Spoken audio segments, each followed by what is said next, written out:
Good morning, we're out here in Vacherie, Louisiana, about an hour outside New Orleans. The reason for us visiting here today and driving out here is we're going to go to the Oak Alley Plantation first off. So, plantation is just up here behind us. We've got the entrance here. So the price is $25 per person for over 19s, 13 to 18 is $10, 6 to 12 is $7, and 5 and under is free. So a plantation, basically we're going to come up here, look over the grounds, go inside the house if we can, have some food and just check it out. I'll take you guys around, show you what the place has to offer and let you know whether it's worthwhile coming out here. We bought our tickets, we're inside now. The total, it was 25 plus tax, so the total was about $53. I'm just going to have a look around the grounds. You've got a map as well. So you've got 6 main focal points. So you've got the big house, the slavery exhibition, People of Oak Alley, Blacksmith Shop, sugarcane theatre, things like that. So the idea of a plantation was effectively you'd have the big house, which is up behind us, and you'd have slaves out on the estates, getting all the sugar, getting the grains, getting things like that for the family that owned them, effectively. So when we have a look around, show you guys some of the things that it's got to offer. These are some of the cabins. So you can actually stay here overnight as well, which is pretty cool. So it's a real touristy destination. This is a representation of one of the slaves' quarters. So as you can see, it's quite barren. There's not a lot in here. You've got your bed, just a fire to keep warm, a small area to eat in. So this is a representation of that. The person in here would have spent most of their time in the big house, and she would have received just cast-offs from there.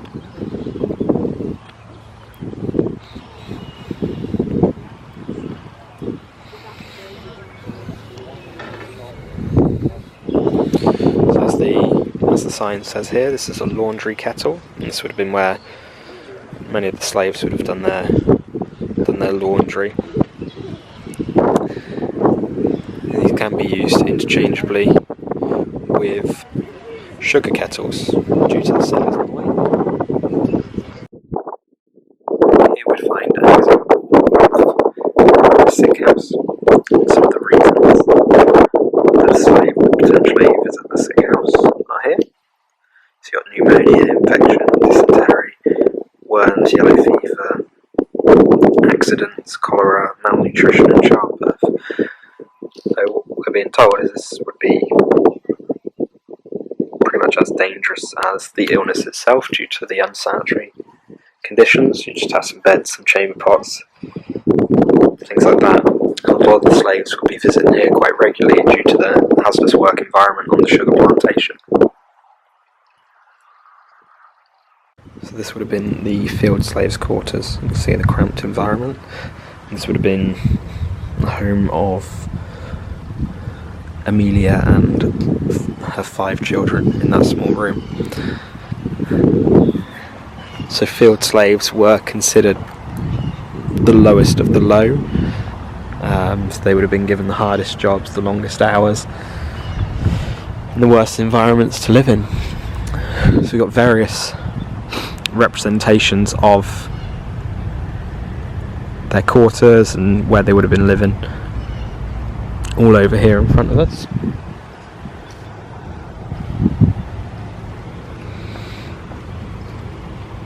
This is the way in which those quarters would have been built. So we're out here in the restaurant visitor centre area.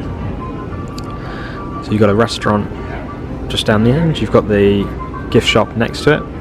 As we come down the end, here we've got the Blacksmith Shop. Let's go inside and this gives you an overview of what a traditional blacksmith's workshop would have been like.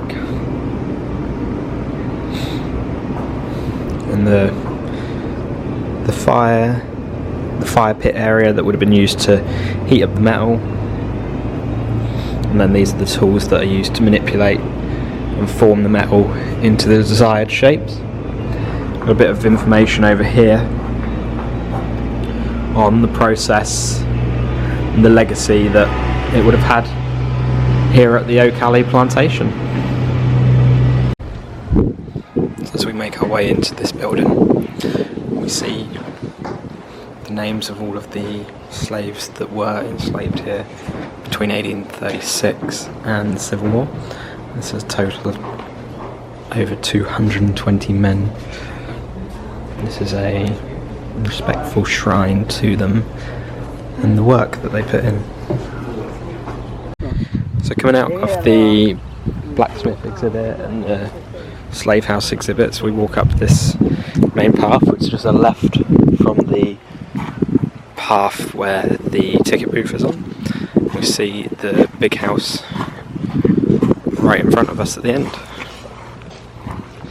So this is where the slave owner family would have lived, and you'd also have slaves working in there, and these would be the house slaves, the higher paid, the plusher jobs. Much easier work than it would be out in the field. As I said before, the field slaves were considered the lowest of the low, so it'd be, I guess, a privilege to work in the big house.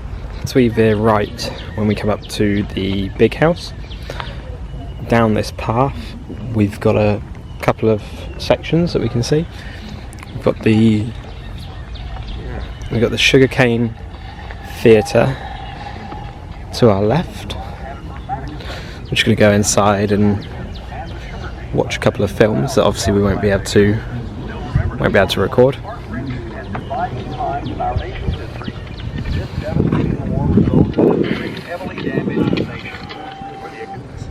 And here we find a Civil War tent. You can see the Confederate flags.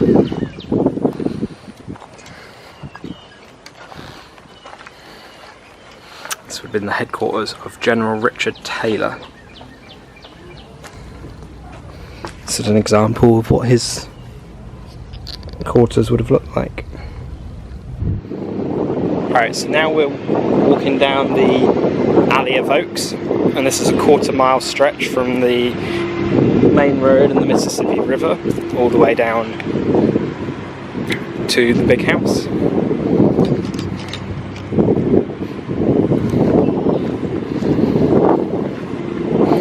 We had a 10-minute wait between the tours of the big house, so we decided to come down here. As you can see, it's pretty picturesque. And the house at the end isn't as big as I initially anticipated, but it's got, you know, you've got your galleries, your balconies and such, that you're looking over the full Alley of Oaks.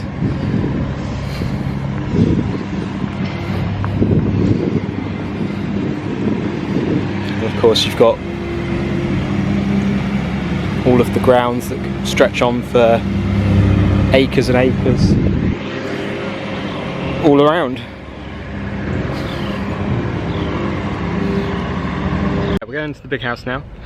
You just got you got to do a tour around this. That's every 10 minutes or so. So I might be able to record a little bit, not all of it. I'll try and record as much as I can, and you guys can see what it's all about, what the house is like, and how they lived. We've just been informed that we're not actually allowed to take any pictures or videos inside, so I won't be able to bring you guys along for that. Once we get up onto the main gallery above, we will be able to take a few pictures over the Valley of Oaks, the Alley of Oaks, and then bring you guys back along when we can. So we're here now on the veranda in the gallery of the Oak Alley Plantation. As you can see behind me, we've got the quarter-mile stretch, 28 oak trees going down to the Mississippi River down there in the far back. So this would have been historically a sugarcane plantation. It's now still, you know, manufacturing and growing sugarcane. So it's changed hands many times throughout the years, and it's now completely a visitor centre. So it's a pretty cool experience to be here, and as I said, you're not allowed to take pictures inside or anything like that, but we're allowed to out here.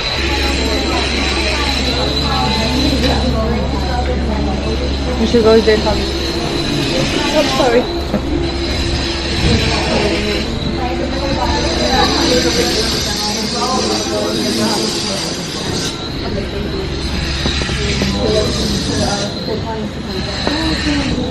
So that's our overview of the Oak Alley Plantation that was owned by Jacques Roman and his wife Celine. As you can see, the big house behind us. So this would have been on what we were told would be about a 7.5 mile length of property. Half of that would have been used to grow sugarcane, and the other half would have been for recreation for the family, housing for the slaves, and the likes of that. So it gave us which way, that way or this? I think it gave us a pretty good understanding of the slave trade and how that operated. And for me personally, it gave me an overview of the Civil War, why that happened, the American Civil War, because that's not something I was aware of previously. Having not been from this country, I'm not aware of the American history as much as I am British history and European history. So that was quite good to get an understanding of that. I think it's a pretty cool day out, and I think you can spend a good 3 or 4 hours here. You get the opportunity to go into the house. As I said, there's no pictures or videos allowed actually in the house, which is unfortunate because the styling's in there, and what we saw, some of it was very much authentic period furniture, and that was very interesting to see. You hear the stories of that. We visited the examples of the slave cabins that they've got on the grounds here. Had a look at the Blacksmith Shop. Just had a look around the grounds as a whole. That was we were here for around about 2.5 to 3 hours. It's $25 a person plus tax.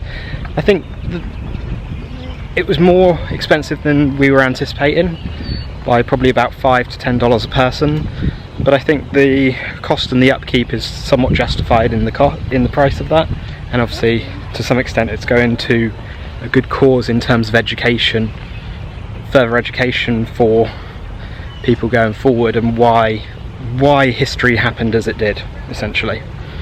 So we're going to hop back into the car now, head back into the city. We were going to go and do another plantation tour, but I think the general idea of it will be very similar to this, and I'm not sure necessarily if it would be worth us paying an additional $20 per person for something that's essentially the same. We're in what is probably Plantation County at this point, St James Parish. There's a few plantations that we actually drove past on the way to this one, so we could go and see a few. And I suppose if you're here with a bus tour, which there are quite a few bus tours that come through here, then you'd be probably going to do a couple at the same time. We're gonna, as I said, head back into the city centre at this point, and we'll catch up with you shortly. Alright, we're here on Magazine Street in New Orleans. Just come out to a restaurant called Dat Dog, and this is one that we found when we were on our hop-on, hop-off bus tour the other day, and it's been recommended to us. We've seen it online recommended as well, and it's essentially a glorified diner really on the high street here.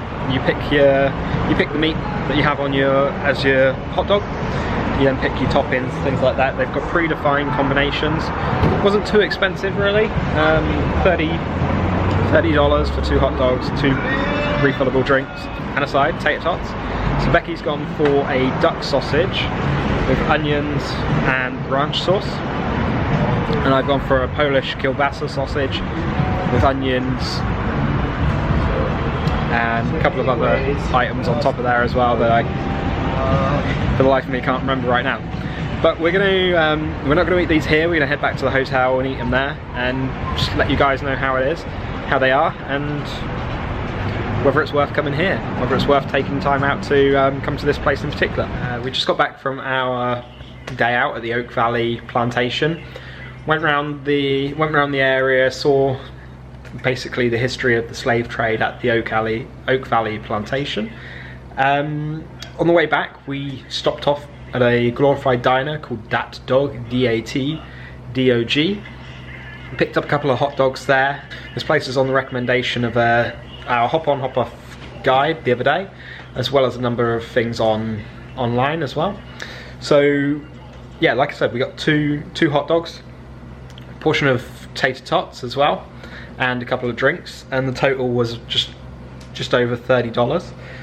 So as you can see, it's quite a generous portion of tater tots. We got some ranch dressing on there, as well as bacon, and a fork that's just magically appeared, which is always handy. So let's give these a try quickly. All right, very crispy, well cooked, not overdone. A lot of cheese on there as well. You can taste the cheese. The bacon's quite salty. Little pieces of bacon though, so it's not overpowering. It's a good, healthy portion. I think they were $4.75, I think is what they were. Plus tax, everything's plus tax over here. So about £4 altogether for that size portion, so pretty good. We'll go on and try the hot dogs. So Becky's one is a duck hot dog with onions and sour cream. I said ranch before, it's actually sour cream, so that's my mistake. And my one is a Polish kielbasa sausage with bacon and cheddar cheese. This one here is Becky's, and this one here is mine. They're not as big as I was expecting, a little bit smaller, but they look like they're going to taste pretty good. So give this one a try quickly. This is the Becky's one. The sausage is really nice, quite meaty, firm as well. This isn't sounding right, but it's good. It's a good texture, good taste to it, really rich flavour, not spicy or anything. We did microwave them when we got back, so the bun is a little bit harder. I think if you're having that inside, you wouldn't have that issue. So let's give my one a go. So as I said, mine's got bacon and cheese with it.